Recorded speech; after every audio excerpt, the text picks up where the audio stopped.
Maxwell Pierce stood in his private gallery, surrounded by millions of dollars worth of art, yet feeling utterly trapped. His mentor's will, read just hours ago, had dropped a bomb that threatened to destroy everything he'd built. The terms were simple, but devastating. Marry Victoria Bennett, old Arthur's daughter, within a month, or lose the most prestigious art gallery in New York. "This is absurd," Maxwell muttered, pacing between priceless paintings that seemed to mock him with their perfection. At 38, he'd built his reputation as one of New York's most discerning art collectors. His taste was impeccable, his standards impossibly high. The thought of tying himself to Victoria Bennett, a nobody who painted in a cramped studio apartment in Brooklyn, made his stomach turn. He remembered the handful of times he'd seen her at Arthur's gallery events. She always stood in corners, wearing clothes that screamed starving artist, sketching in a worn notebook. While Maxwell moved through the crowds in tailored suits, discussing million-dollar acquisitions, Victoria seemed to exist in a different world entirely. The phone call to Victoria was brief and cold. "Meet me at the Pierre at 8. We need to discuss your father's will." He hung up before she could respond, already dreading the evening ahead. The Pierre's elegant restaurant provided the perfect backdrop for what Maxwell viewed as a business transaction. Victoria arrived exactly on time, and Maxwell had to admit she cleaned up better than he expected. Her dark hair was pulled back simply, and she wore a modest black dress that, while not designer, showed she'd made an effort. "Mr. Pierce," she said, sitting down across from him. Her voice was steady, but her fingers nervously played with the napkin in her lap. "Victoria," Maxwell signaled for wine without asking her preference. "I assume you've been informed of the situation your father created. You mean his final wish for us to marry?" A hint of challenge flickered in her brown eyes. "Yes, I'm aware." Maxwell leaned forward, his voice low and controlled. "Let's be clear. This is purely a business arrangement. Your father's gallery is the crown jewel of the New York art scene. I've spent 15 years helping build it into what it is today. I won't lose it because Arthur had some romantic notion about uniting our families." Victoria's spine straightened. "And what makes you think I want to marry you, Mr. Pierce? I have my own life, my own work, your work." Maxwell couldn't help the dismissive tone that crept into his voice. "Yes, I've seen your attempts at painting. Tell me, how many pieces have you sold this year? How many galleries have featured your work?" The flash of hurt in Victoria's eyes was quickly replaced by anger. "Not everyone measures success in dollars and cents, Mr. Pierce. Some of us create art because we have something to say, not just because it might appreciate in value." "Charming ideology," Maxwell said dryly, "but idealism doesn't pay bills or preserve legacies. Here's my proposal. We marry, maintain appearances for 1 year, and then divorce quietly. You'll receive a generous settlement, and I'll retain control of the gallery. Everyone wins." Victoria was quiet for a long moment, studying him with an intensity that made him uncomfortable. Finally, she spoke. "My father trusted you, Mr. Pierce. He saw something in you that went beyond your ability to price art. I'm beginning to wonder if he was wrong." "Your father was a brilliant curator and a dear friend," Maxwell said, his voice softening slightly. "But this last request was madness. Surely you can see that."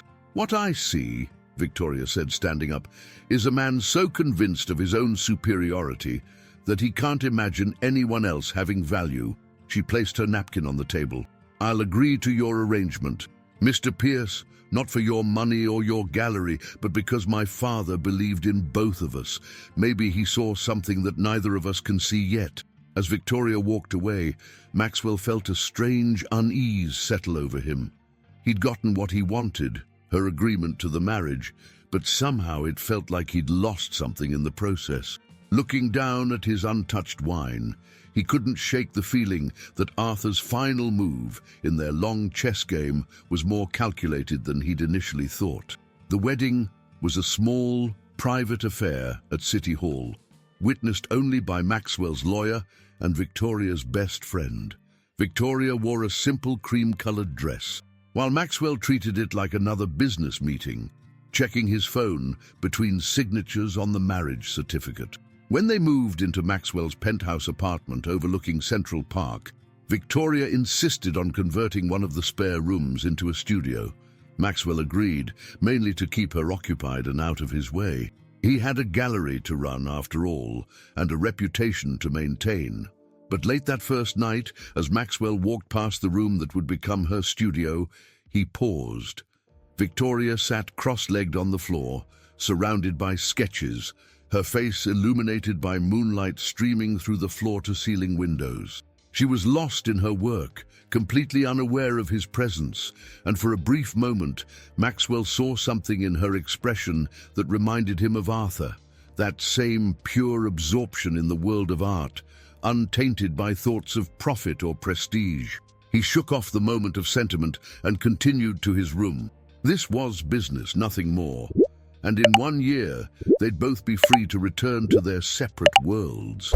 What Maxwell didn't realize was that his carefully ordered world was about to be turned upside down, and the woman he'd dismissed as beneath his notice would challenge everything he thought he knew about art, value, and the true price of pride.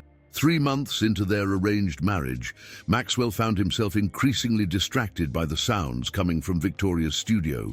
Late at night, he'd hear the scratch of charcoal on canvas, the soft swish of brushes, and occasionally quiet humming.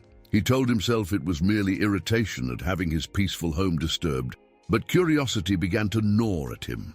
One afternoon, returning early from the gallery, Maxwell heard raised voices from Victoria's studio.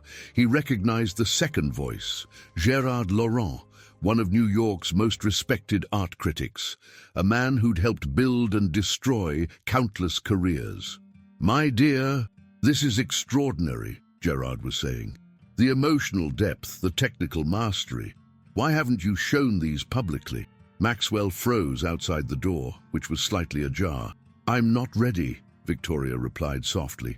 "These pieces are too personal. They're not meant for what? For the market? For critics like me to dissect?" Gerard's voice grew passionate. "Art like this isn't meant to be hidden away. It demands to be seen." Maxwell couldn't help himself. He pushed the door open, and what he saw stopped him in his tracks. The studio walls were covered with canvases, but these weren't the amateur attempts he'd imagined. Each piece seemed to pulse with life and emotion. A series of portraits captured moments of such raw humanity that they made his chest tight. Landscapes twisted and flowed in ways that defied traditional perspective, while somehow feeling more real than photographs. But it was the centerpiece that truly shocked him. A massive canvas dominated the far wall, showing a man surrounded by priceless artworks, his face reflected in fractured glass, each shard revealing a different expression: pride, loneliness, fear, hunger. With a jolt, Maxwell realized he was looking at himself.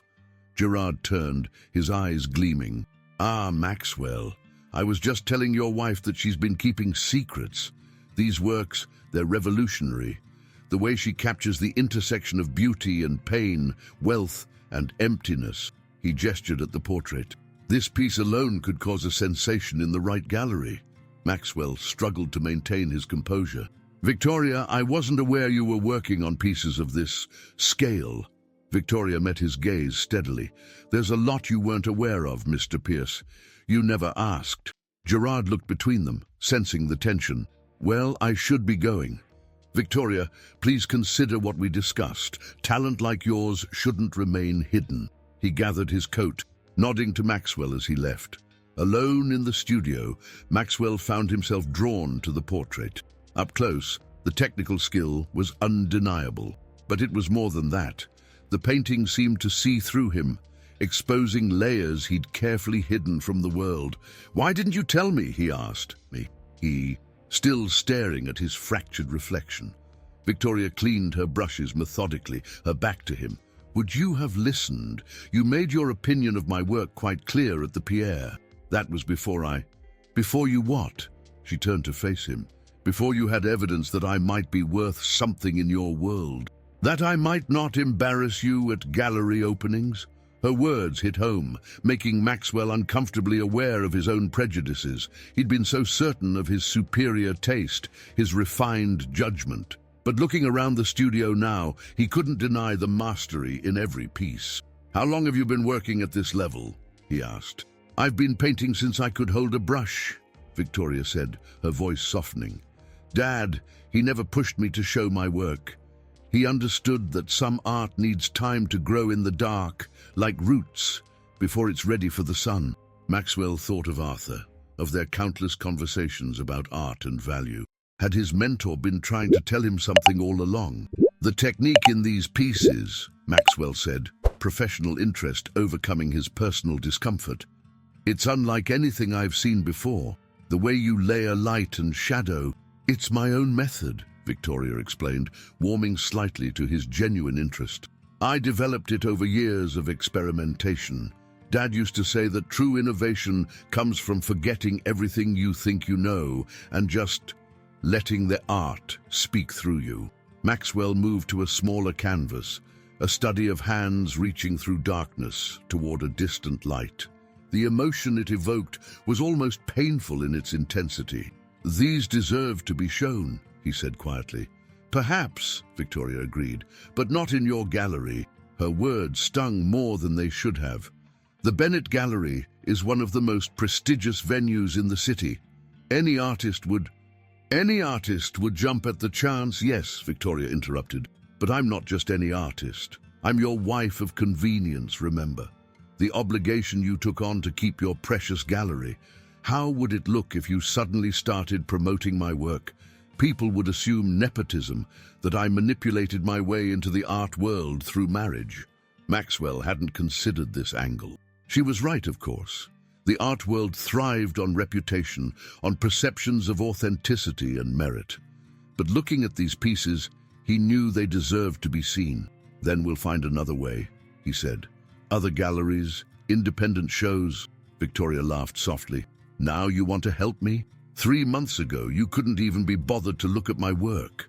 The shame that washed over Maxwell was unfamiliar and unwelcome. He'd built his life on being right, on seeing value where others missed it. How had he been so blind? "I was wrong," he said simply. Victoria's hands stilled on her brushes. These were clearly words she hadn't expected to hear from him. "I want to make it right," Maxwell continued, "not because of the marriage arrangement, not because of your father, but because these works deserve to be seen. They're important." Victoria studied him for a long moment. "And what if I say no? What if I'm not ready to share them?" "Then they stay here until you are ready," Maxwell replied, surprising himself with his sincerity. "But I hope you'll let me help when that time comes, not as your husband, not as a gallery owner, but as someone who finally sees what your father saw all along." The silence that followed was heavy with unspoken possibilities. Victoria turned back to her canvas, adding a delicate stroke of color to an unfinished piece. Maxwell watched her work, seeing for the first time the sure confidence in her movements, the absolute certainty in each brush stroke. As he left the studio that evening, Maxwell felt oddly shaken. He'd entered Victoria's space, expecting to satisfy a casual curiosity. Instead, he'd had his entire worldview challenged. The woman he'd dismissed as an amateur had produced works that could rival any in his gallery. More disturbing still, she'd seen right through him, capturing his essence in paint and canvas in a way that made him question everything he thought he knew about himself. That night, Maxwell lay awake, his mind racing. The art world he'd navigated so confidently suddenly seemed smaller, more confined by his own prejudices and assumptions. And somewhere in his luxurious penthouse, Victoria was probably still working, creating masterpieces in secret, neither needing nor wanting his approval. The realization was both humbling and strangely exciting. For the first time in years, Maxwell felt like a student again, with everything to learn and nothing certain except the transformative power of true art. The Autumn Gala at the Bennett Gallery was the most prestigious event of the season. Maxwell had spent months curating the perfect collection, but tonight his attention kept drifting to Victoria. She moved through the crowd with quiet grace, wearing a midnight blue dress that made her look like she'd stepped out of a classical painting. He noticed how other guests responded to her, not with the polite dismissal he'd once shown, but with genuine interest. "Your wife is quite remarkable," whispered Isabella Chen, one of his most valued clients. "I had no idea she was so knowledgeable about Renaissance techniques. The way she explained the interplay of light and shadow in that Caravaggio." Maxwell nodded, watching Victoria gesture animatedly to a small group gathered around her. She was discussing the technical aspects of art restoration, he realized, something he'd never known she understood. The evening took an unexpected turn when Marcus Sterling, Maxwell's longtime rival and owner of the competing Sterling Gallery, approached Victoria. Maxwell tensed, moving closer to overhear their conversation. "My dear Mrs. Pierce," Marcus said, his smile sharp as a knife's edge, "I've heard whispers about your own work. A little bird told me you've been hiding quite a talent." Victoria's expression remained neutral. "I prefer to keep my work private, Mr. Sterling." "Such modesty. But surely you know that Gerard Laurent has been singing your praises all over town." Marcus leaned closer. "I'd love to see your studio. Perhaps we could discuss a potential showing at my gallery." Before Victoria could respond, Maxwell stepped in. "Marcus, always a pleasure. I see you're still trying to poach talent from under my nose." "Talent?" Marcus's eyes glittered with malice. "Oh, but Maxwell, haven't you been telling everyone that your marriage was merely a business arrangement? Surely you're not now claiming to have discovered your wife's artistic genius?" The words hung in the air like poison. Victoria's face flushed, and Maxwell felt something inside him snap. "My initial assessment was wrong," he said clearly, loud enough for nearby guests to hear. "I was arrogant and blind. Victoria's work shows extraordinary talent and vision, but she'll choose when and where to show it, not be pressured into it by opportunists." Marcus's smile faltered. Victoria stared at Maxwell as if seeing him for the first time. Later that night, after the last guest had left, Victoria found Maxwell in his office. He sat in the dark, nursing a glass of scotch. "Did you mean what you said?" she asked softly. "About being wrong?" Maxwell turned to face her. "I've been wrong about many things, Victoria. About you, most of all." She moved further into the room, perching on the edge of his desk. "Why did you defend me against Marcus? You could have let me handle it. Because he was trying to use our arrangement against you. Because he wanted to hurt you to get to me." Maxwell set down his glass. "Because I couldn't bear to see you diminished by my past mistakes." Victoria was quiet for a long moment. Then she said, "There's something I need to show you." She led him to her studio, where she pulled out a large portfolio he'd never seen before. Inside were dozens of sketches, quick studies of Maxwell himself, captured in unguarded moments over the past months. Him working late at his desk, the tension in his shoulders. Him standing before a new acquisition, eyes alight with appreciation. Him in rare moments of repose, vulnerability, softening his features. "I've been studying you," Victoria admitted, "trying to understand the man my father trusted so completely. The man who could be so brilliant about art and so blind about people." Maxwell's hands trembled as he turned the pages. Each sketch revealed something about himself he'd never fully acknowledged. His loneliness, his passion, his fear of being found wanting. "Your father," Maxwell said hoarsely. "He knew, didn't he? About your talent, about..." He gestured helplessly at the sketches. Victoria nodded. "He knew everything. He knew, including how much you needed to learn about seeing beyond surfaces." She touched one of the sketches gently. "This one is from the first week of our marriage. Look how closed off you were, how defensive." Maxwell compared it to a more recent sketch, seeing the subtle changes in his own bearing, the gradual softening of his expression. "I think I'm falling in love with you," he said suddenly, the words escaping before he could stop them. Victoria's hand froze over the sketches. "What?" "Not because of your talent, though God knows that's remarkable.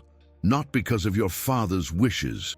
Maxwell stood, needing her to understand. "I'm falling in love with how you see the world, how you see through people's facades to what lies beneath, how you saw through mine. Maxwell, Victoria's voice wavered.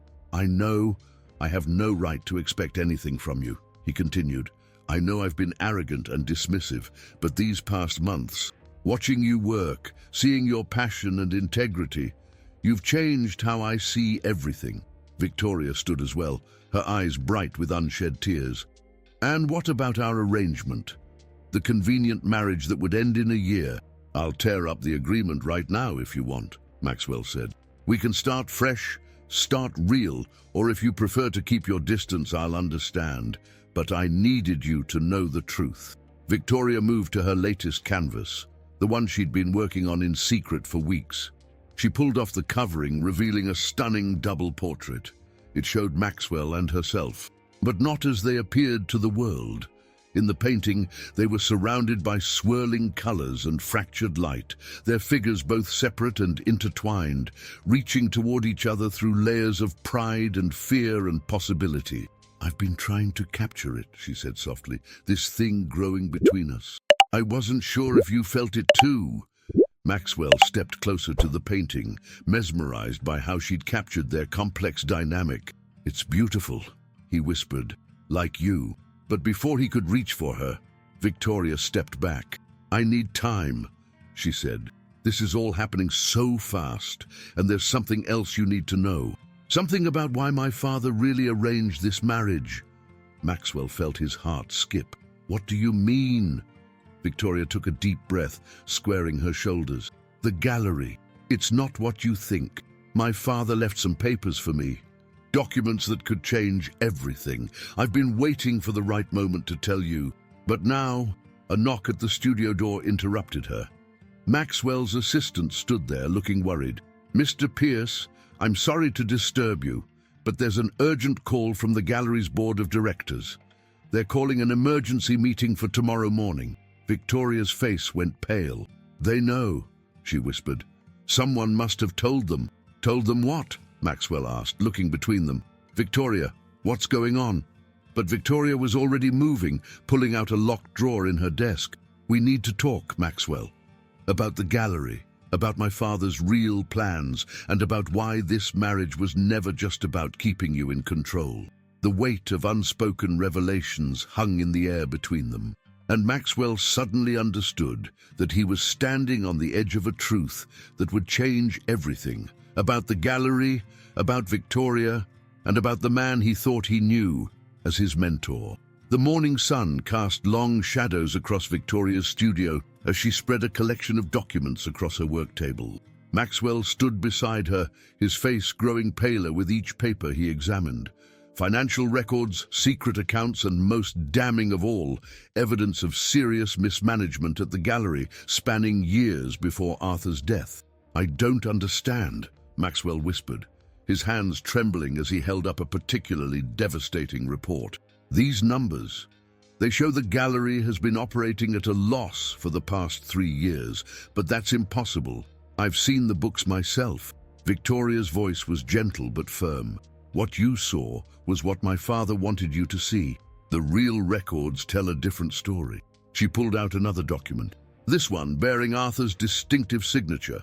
The gallery isn't just in trouble, Maxwell. It's on the verge of collapse. Maxwell sank into a nearby chair, his world tilting on its axis. Why wouldn't he tell me? I could have helped, could have found investors, because the problem wasn't just financial, Victoria explained, perching on the edge of her workbench. Dad discovered something much worse. Someone on the board has been using the gallery for money laundering, hiding illegal transactions behind art sales and inflated valuations. The revelation hit Maxwell like a physical blow. He thought of all the high-value sales over the past few years, the deals that had seemed too good to be true. Who? He demanded. We're not entirely sure, Victoria admitted, pulling out more papers. But Dad had suspicions. He was getting close to proving it when she swallowed hard. When he got sick. That's why he arranged our marriage the way he did. Maxwell looked up sharply. What do you mean? Victoria met his gaze steadily. He knew they would try to push you out once he was gone. You were too honest, too likely to discover the truth. By making our marriage a condition of gallery ownership, he protected you. And by bringing me in, she gestured to the documents, he made sure someone would be here to show you the truth when the time was right. But why wait? Maxwell asked, running his hands through his hair in frustration. Why not tell me immediately? Victoria's expression softened. Because he knew you wouldn't just listen to me at first. You had to learn to see me, to trust me, and, she hesitated, he wanted to give us a chance to find what he always hoped we would find in each other. Maxwell stood, pacing the length of the studio. His mind raced through years of memories, seeing them in a new light. The subtle warnings Arthur had given him about certain board members, the way his mentor had insisted on keeping some aspects of gallery management private, the seemingly casual way he'd introduced Maxwell to Victoria at gallery events, watching their interactions with thoughtful eyes. The emergency board meeting, Maxwell said suddenly. They must know we're close to the truth. That's why they called it so suddenly. Victoria nodded grimly. They'll try to force you out, claim mismanagement. They've probably been planning this since Dad died, waiting for the right moment. Let them try, Maxwell said, his voice hardening with determination. But then he looked at Victoria, really looked at her, and his expression changed. I'm so sorry, Victoria. All this time, you've been carrying this burden alone. While I was busy judging you, looking down on you, you weren't ready to hear it, she said simply. And I needed to be sure. Sure of what? Sure that you were the man my father believed you to be, the man I was starting to see beneath all that armor of superiority. She stood, moving to the portrait she'd painted of them both. This isn't just about us reaching toward each other through our fears and pride. It's about truth breaking through deception. Look, Maxwell joined her at the painting, seeing it with new understanding. The swirling colors he'd admired before now seemed to represent the chaos of hidden truths, while the fractured light between their figures held shapes that looked almost like documents, like secrets waiting to be revealed. You've been telling the story all along, he realized, in every painting, every sketch. Victoria touched the canvas gently. Art reveals truth, Maxwell, sometimes before we're ready to see it ourselves. A plan began forming in Maxwell's mind. The board meeting. We can use it if we present the evidence carefully, catch them off guard. It's risky, Victoria warned. These people are dangerous. They've already threatened me indirectly through Marcus Sterling. Maxwell's head snapped up. What? When? Last week, he approached me after that charity auction. Said he'd heard I was digging into things better left buried. Said it would be a shame if something happened to my work or to the gallery's reputation. Anger flared in Maxwell's chest, hot and protective. Why didn't you tell me? Because until tonight, I wasn't sure whose side you'd be on when the truth came out, Victoria admitted quietly. I hoped, but I couldn't be certain. The confession hurt, but Maxwell knew he deserved it. He'd given her every reason to doubt him in those early days. But now, he took her hand, feeling the slight tremor in her fingers. I'm on your side, Victoria. Completely and absolutely. Whatever happens tomorrow, we face it together. She squeezed his hand, and in that simple gesture, Maxwell felt the last walls between them crumbling. There's more, she said. In that locked drawer, I have proof of who's behind everything. Dad left me a letter, naming names. I was waiting for the right moment. She moved to her desk, unlocking the drawer with shaking hands. But as she reached inside, her face went pale. No, she whispered. No, no, no. What is it? The letter. It's gone. Victoria frantically searched the drawer. It was here this morning, I'm sure of it. Someone must have... She stopped, realization dawning. The gala, while we were all downstairs... Maxwell's mind raced. Security cameras, the penthouse has them in every hallway. We can check.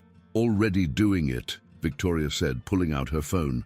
She quickly accessed the security feed, scrolling back to the hours of the gala.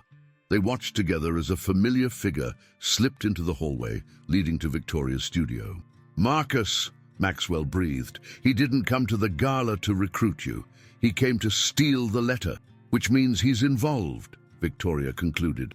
But he's not the mastermind. He's working for someone else, someone on the board. Maxwell checked his watch. 6 hours until the board meeting. 6 hours to either save everything Arthur had built or watch it crumble into dust.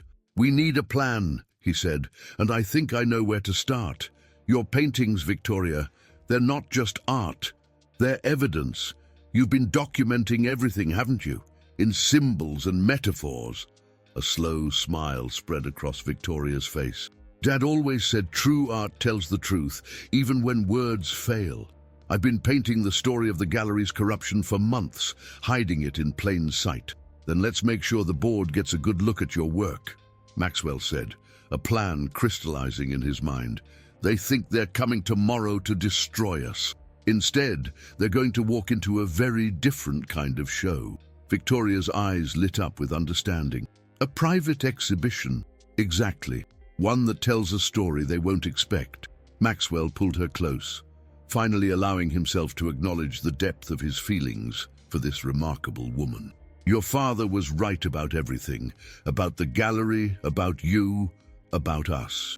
Victoria leaned into him, her voice soft but determined. "Then let's prove him right. Let's save his legacy the right way." As they worked through the night preparing for the battle ahead, Maxwell realized that the true masterpiece wasn't hanging on any wall. It was the story of two people finding their way to truth and love, painted not in oils or acrylics, but in the choices they made and the trust they built. Tomorrow would test everything, but for the first time in his life, Maxwell felt ready to face whatever came, because he would face it with Victoria by his side. The Bennett Gallery had never looked more stunning. In the hour before dawn, Maxwell and Victoria had transformed the main exhibition hall into something extraordinary. Victoria's paintings lined the walls, each one carefully selected and positioned to tell a story. But it wasn't just any story. It was the truth about the gallery's corruption, encoded in art that seemed to pulse with accusatory energy in the early morning light. At precisely 8:55 a.m., the board members began to arrive. Maxwell watched from the mezzanine as they entered, noting their confused expressions as they encountered the unexpected exhibition. Victoria stood beside him. Victoria, her hand firm in his, both drawing and giving strength. "Remember," she whispered, "we only have one chance at this." Richard Blackwood, the board's chairman, was the last to arrive. His steel-grey hair and expensive suit projected authority, but Maxwell noticed the slight tremor in his hands as he took in the paintings surrounding them. "What is the meaning of this?" Blackwood demanded, his voice echoing through the gallery. "This meeting was called to discuss serious concerns about gallery management, not to showcase amateur work." Maxwell descended the stairs slowly, Victoria by his side. "On the contrary, Richard, this exhibition is exactly what we need to discuss." He gestured to the paintings. "Take a good look. Really see what's in front of you." The board members moved through the space, their discomfort growing as they studied the artworks. Victoria's genius lay in how she had hidden the truth in plain sight. A seemingly innocent painting of the gallery's accounting office showed shadowy figures manipulating books in the background. A portrait of a board meeting revealed guilty expressions and hidden documents in reflected surfaces. "This is outrageous," Marcus Sterling sputtered, his face reddening as he recognized himself in one particular piece, a study of a man pocketing documents in a moonlit studio. "You can't possibly what?" Victoria stepped forward, her voice steady. "Can't possibly know about the money laundering, the falsified sales records, the systematic theft that's been bleeding this gallery dry for years?" The room went deadly quiet. Blackwood's face had turned ashen. "These are serious accusations, Mrs. Pierce. Accusations without proof." "Oh, but we have proof," Maxwell said, moving to stand beside his wife. "Victoria's father wasn't just a brilliant curator. He was a meticulous record keeper. And while you were all so busy watching me, making sure I didn't discover your scheme, you forgot about her." Victoria pulled out a tablet, clicking through a series of documents. Bank records, false invoices, proof of artificial price inflation for laundering purposes. My father collected it all, and yes, we know about the letter you had Marcus steal from my studio last night. Marcus flinched visibly. Blackwood's eyes narrowed. If you had actual evidence, you would have gone to the authorities. Who says we haven't? Maxwell smiled coldly. The FBI's Art Crimes Division has had copies of everything for weeks. They're just waiting for my signal to move in. But I wanted to give you all a chance to do the right thing first. Several board members shifted nervously, looking toward the exits.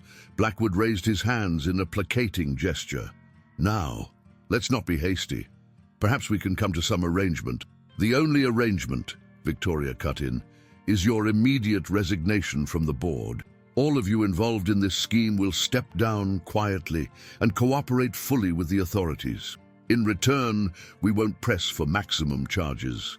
And why would we agree to that? Blackwood's voice had turned dangerous. Maxwell moved to the largest painting in the room, Victoria's double portrait of them both. Because if you don't, these paintings go public. Victoria's work has already caught the attention of major critics. One show, one interview where she explains the symbolism and meaning behind each piece, and your reputations are finished. Even if you somehow avoided prosecution, no one in the art world would touch you again. The threat hung in the air, heavy with implication. Art collectors and dealers lived and died by their reputations. The thought of being exposed, not just legally but artistically, in works that would hang in galleries for years to come, it was a fate worse than prison for many of them. Blackwood looked around the room, seeing the resolve crumbling on his conspirators' faces. "You're bluffing about the FBI," he said, but his voice lacked conviction. Victoria picked up her phone.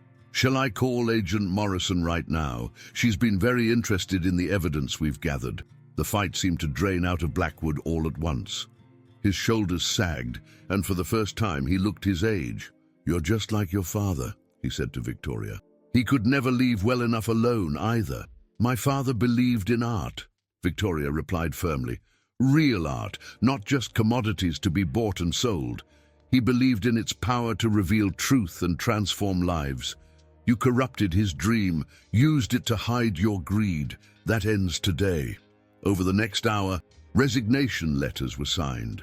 Statements were recorded. When the FBI agents did arrive, quietly through a back entrance, they found a surprisingly cooperative group of former board members ready to confess. As the last of them were led away, Maxwell and Victoria stood alone in the gallery, surrounded by the paintings that had helped bring down a years-long conspiracy. "I still can't believe you managed to document everything in your art without anyone realizing," Maxwell said, studying the paintings with new appreciation. "It's brilliant," Victoria smiled softly. "Art speaks to different people in different ways.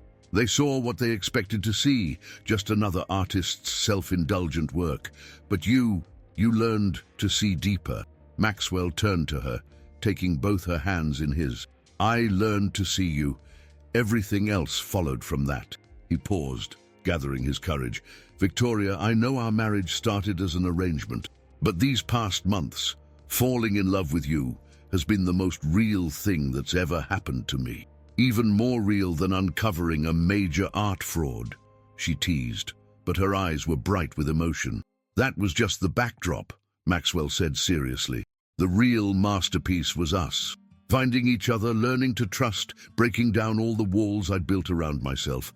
That's the greatest work of art I've ever been part of." Victoria reached up, touching his face gently. "You know, when Dad first told me about his plan, the marriage clause in his will, using it to protect you while we gathered evidence, I thought he was crazy. I was so angry at him for making me part of his scheme. And now I think he was the wisest man I've ever known. He saw what we could be together long before we did." She smiled. "He used to tell me that the best art comes from truth. Not just what we see on the surface, but the deeper truth of who we are and what we feel." Maxwell pulled her close, breathing in the familiar scent of paint and passion that always surrounded her. "Then, let's honor his wisdom. Not with an arrangement, not with a business deal, but with truth." He stepped back slightly, looking into her eyes. "Marry me again, Victoria. Not because of a will or a gallery, but because I love you and want to spend the rest of my life learning to see the world through your eyes. Victoria's answer was to kiss him, deep and true, there among the paintings that had helped save not just the gallery, but their souls. Epilogue. 1 year later, the Bennett Gallery hosted its most successful exhibition ever, Truth on Canvas, Victoria Pearce's debut solo show. The collection featured not only the paintings that had exposed the corruption, but new works that told the story of redemption, love, and the power of art to transform lives. Maxwell, now running the gallery with a new board of trusted art professionals, watched with pride as his wife discussed her work with critics and collectors. The old Maxwell would have been concerned about accusations of favoritism or impropriety. The new Maxwell knew that true talent spoke for itself. They had kept Arthur's private office exactly as he left it, but with one addition: a new portrait hung behind his desk. It showed Arthur in his element, surrounded by the art he loved, with a knowing smile on his face. In the background, almost hidden unless you knew where to look, were two figures: a proud man learning humility and a quiet woman finding her voice, reaching toward each other across a canvas of possibility. Victoria had titled it simply, "The Marriage of True Minds." And in the years that followed, whenever anyone asked about the story behind the painting, Maxwell would smile and say, "It's about seeing beyond the surface, about finding truth in unexpected places, and about a very wise man who knew that sometimes..." If this story has touched your heart and you want to keep discovering more moments of transformation and deep emotions, subscribe to the channel and join our community. Don't forget to leave a comment, give us a like if you enjoyed it, and most importantly, join us for the next video. Each story is a doorway to a new perspective, and together, we're creating a space to reflect and connect with experiences that truly matter.